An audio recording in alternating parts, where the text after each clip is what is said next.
What's going on, guys? I hope you're all having an awesome day. Today we're going to be talking about a little bit of something different. A lot of you guys are boxers, a lot of you guys are fighters, so I wanted to touch on the aspect that a lot of people don't talk about, and that's the business side of boxing. I know so many great fighters who should have way more money than they do, should have way more followers than they do, but they don't because they sadly just don't know how to brand themselves or market themselves. So that's why I'm here to talk a little bit today. Before the video starts, go ahead, drop a like, drop a comment, and make sure to subscribe, and let's get into it. So many people think that just being a fighter is going to get you by in boxing, but sadly that isn't entirely the truth, because I know amazing, I'm talking about amazing world-class athletes who don't get the recognition or make the connections that they deserve because they just do not have the social media presence or branding behind it, or the right team, marketing, whatever. One of the biggest questions that I do see is, what do I post?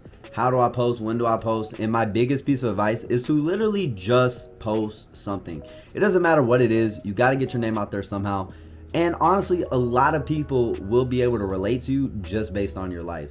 So many times people who want to get started on TikTok, Instagram, Twitch, YouTube, whatever, they think that these other YouTubers or social media influencers or whatever are these super out of this world people, when in reality they're just regular people who have been doing what you want to do for longer. And yes, the first couple of videos might be terrible. Honestly, they probably will be terrible. I remember going back and looking at the first couple of TikToks and YouTube videos I made.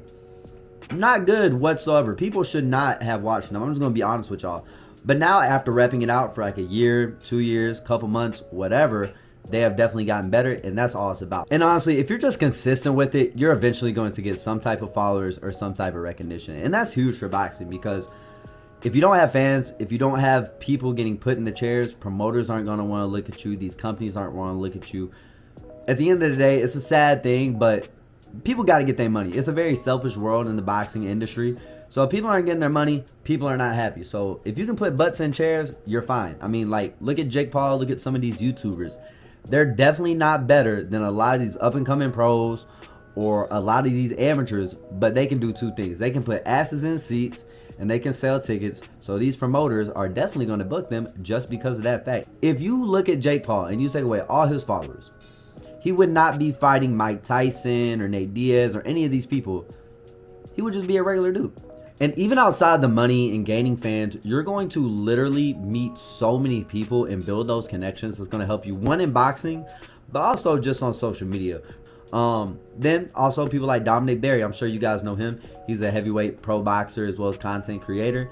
I think he actually just hit 1 million or is about to hit 1 million on TikTok. So anyways, congrats to him. Great dude. He's been helping me out a lot lately, and I never would have had that connection unless I started doing TikTok and Instagram and all these other things. Another thing I see a lot of times is people just saying that they don't want to post because they're nervous of what people are going to think, or they're scared to be embarrassed by their friends. Honestly though, who really gives a damn?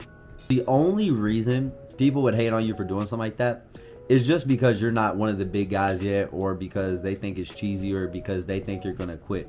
But as soon as you really start doing it and you start getting a few videos with a bunch of views, you start gaining followers, making those connections like we talked about, people are not going to make fun of you anymore. I remember when I first started and I would post, people would slide up putting laughing faces and all this stuff because I only had like 500 followers. But I just hit 25K on Instagram, so thank you guys for that. People do not make fun of me anymore. If anything, they slide up, fire emojis, they're commenting.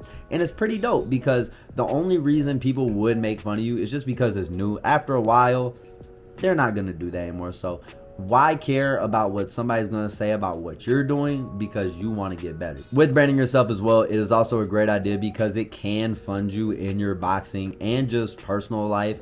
I'm not going to put the numbers out there, but I have made a good bit of money from TikTok and Instagram, and it has definitely helped pay some of my bills.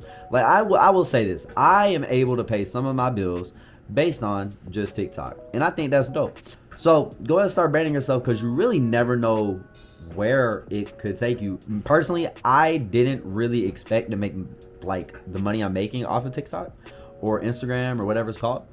And just like I said earlier, Dominic Berry was the one who told me to monetize my channel, and it has helped me so damn much. So thank you, Dom, for that. And what I love about posting on TikTok and Instagram is you do not have to have any fancy equipment. You guys do not have to have anything. Everything you guys see from the iPhone right here, baby. You guys do not need no fancy equipment. You guys just need to post. And honestly, you can just take a lot of advice and ideas from other people and make it your own. Now, that's not saying go and copy it word for word and plagiarize it, but you guys could definitely go in there and be like, all right, I'm gonna talk about this today, or I'm gonna talk about this, and I'm gonna give my take on this. Just make do with what you got, because you don't need to go drop 300-400 on a camera when you can just do it on your iPhone, build yourself, build your brand, and then when you're ready, go cop a camera. But like I said, being able to brand yourself and market yourself the correct way is going to open so many doors for you that it's literally insane. So you don't have to be this outer body form to just make content, especially when it's going to help you out. Especially in the world we live in today, the smartphone is on you at all times. Everybody has their iPhone at all times. But if you got the tools there and you got the resources there, you might as well use them, because it's going to help you in the long run.